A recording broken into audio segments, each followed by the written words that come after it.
Kecamatan Amuntai Selatan, Kabupaten Hulu Sungai Utara. Baiklah, saya akan menyampaikan simulasi tentang pencegahan dan penanganan stunting. Lebih lanjutnya dapat kita simak pada video yang akan saya bagikan. Mari kita cek bersama. Are you ready?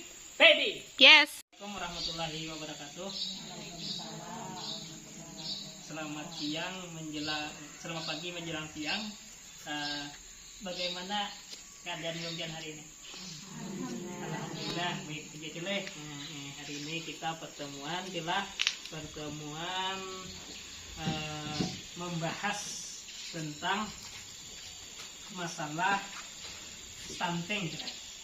Masalah stunting hari ini kita judulnya itu adalah membahas tentang bagaimana cara memberikan dukungan perawatan sehari-hari kepada ibu hamil. Nah, itu sebelumnya kan di pertemuan yang dulu kita disuruh membuat tabel janji. Nah, di sini tabel janjinya yang ulun lihat ampun gantian adalah mengakses layanan kesehatan.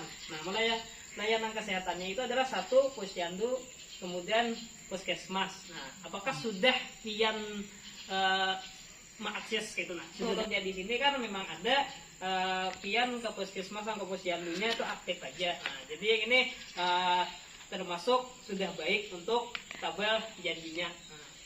Nah, anak beratane, nah tua hamil berarti apa yang biasa dimakan dan diminum setiap hari oleh ibu hamil? Apa Atiana? Pas waktu hamil atau makanan bergizi ya, makanan bergizi itu kayak apa? Sayur, itu buah, jenisnya apa guys? Vitamin ya, vitamin.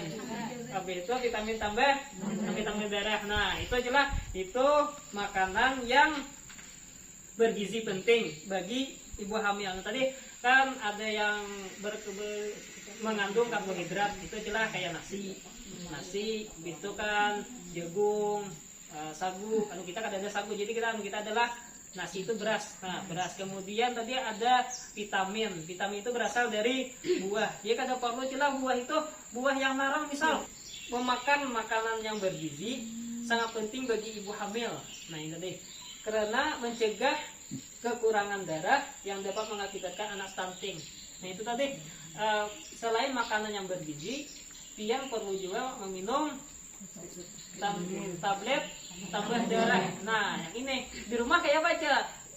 Laki ada ya kak apalagannya perhatian gitu. Nah, bila pian kada minum tablet tambah darah, ada kan perhatian laki bisa kan rumahnya kak atau sayang kak itu. Sedangkan mau minum gitu nah yang tablet tambah darahnya ada kajin kayak itu atau bisa seorang kalau minum setiap hari lah jadi minum setiap hari kalau kan ya. Jadi jelas di sini peran dari kan kita di sini judulnya sesuai membahas tentang bagaimana cara memberikan dukungan perawatan sehari-hari kepada ibu hamil. Nah, jadi perawatan itu cila kan kita di sini cila kada cuma pian aja yang berperan. Yang berperan itu laki, tapi itu mama kuitan pian atau mertua kan apa yang siapapun ada di rumah itu berperan dalam mendukung pian memberikan dukungan perawatan kepada pian lagi hamil. Misal tadi ibu hamil kada kawa tulak ke pasar menukar buah, kada kawa menukar laki kawa. Habis itu kan ibu hamil kada tahu apa makanan ini kuitan pian atau mertua pian bisa memasakan yang nyaman. Nah, yang kada kayak tadi apa aja? Iwak haruan, iwak apa lagi? Iwak laut, iwak kan iwak peda. Apa itu? Nah, masaknya apa lagi? Nah, masak asaman. Di sini katakan peran laki pian pun berperan di sini. Jangan sebisa pian aja. Nah, sesuai kan kita dukungan yang diberikan. Peran laki pian atau suami pian di sini jelas perannya itu kan memberi dukungan. Nah, bisa tadi ketika pian kadi ingat meminum vitamin ataupun tablet tambah darah, berarti laki pian harus mengatakan. Nah, itu misal tadi pian kada kawa ke pasar kan karena ini hamil. Itu kan laki yang ke pasar. Pian jadi kawa aja juga memakai tenaga mereka kan sebagai dukungan memberikan asupan makanan yang bergizi. Nah, minum tablet tambah darah tadi itu setiap hari celah diminum. Kenapa? Karena itu mencegah kurangnya zat besi. Nah, yang ada pada diri pian tuh, nah, kekurangan darah jadinya kayaknya anak itu menjadi stunting celah.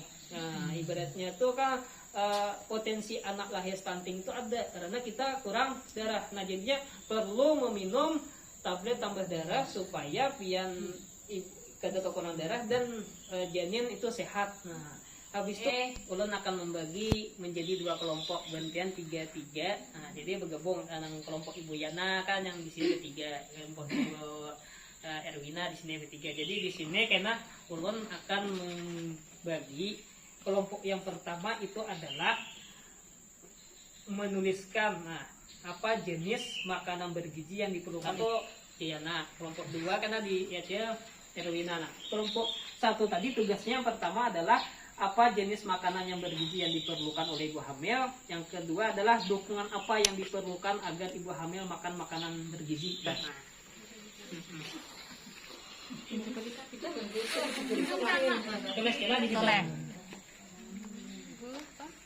nasi sayur kayak gitu, sayur, ikan,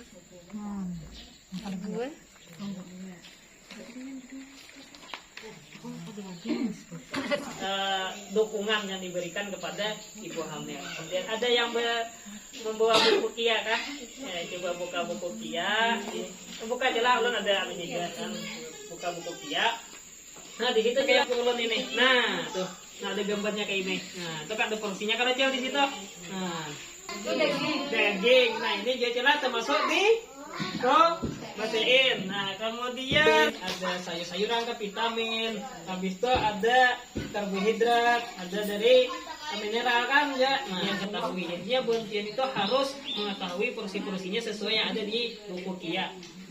Sudah belajar, kita sudah mengetahui tentang porsi makanan untuk ibu hamil. Nah, kemudian di sini kita merujuk kembali masalah pertama adalah makan bersama dengan ibu hamil dan anggota keluarga dengan menyenangkan. Nah, jadi dengan hati yang menyenangkan, dengan banyak tuh, dengan suasana yang menyenangkan, gembira. Itu yang pertama, makan bersama. Nah, kemudian memperhatikan kebutuhan makanan bergizi seimbang. Itu tadi apa yang boleh dimakan, apa yang kada, kemudian gizinya lengkap atau kada, ada sayurnya, ada iwaknya, kan banyak ada iwak bisa hintalo. Kalau hanya kada ada hintalo kan bisa memakai tadi kacang-kacangan kayak tempe atau tahu.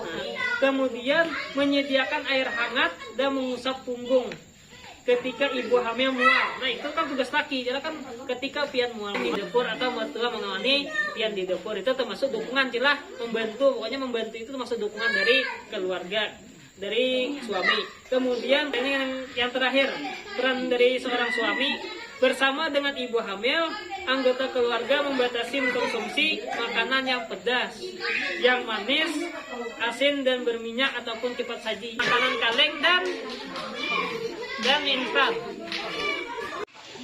Kita sudah mempelajari tadi masalah apa aja? Masalah dukungan kepada ibu hamil dari suami dan keluarga. Nah, jadi kita sudah sampai pada tahap yang terakhir, yaitu adalah kesimpulan. Jadi kesimpulan yang bisa kita tarik hari ini dari pertemuan kita ini adalah yang pertama itu adalah ibu hamil makan makanan bergizi seimbang. Nah, itu perlu diingat satu. Kemudian yang kedua, ibu hamil harus periksa ke puskesmas minimal 4 kali selama kehamilan. Nah, itu tambah darah tiap hari selama kehamilan. Nah, ini tadi yang perlu kita ingat. Jadi pokoknya hari ini kesimpulannya adalah adanya dukungan dari suami keluarga, yaitu menyediakan makanan yang bergizi buat pian, kemudian mengingatkan pian meminum tablet tambah darah, dan yang terakhir adalah bisa membantu buat pian bermasak-masak, atau membantu pian ketika pian kada kawa, suami pian kawa mengulahkan menu untuk buat pian konsumsi. Mungkin itu aja yang dapat ulun sampaikan untuk masalah pertemuan hari ini. Salah dan hilaf mohon maaf. Kemudian semoga dapat dipraktikkan.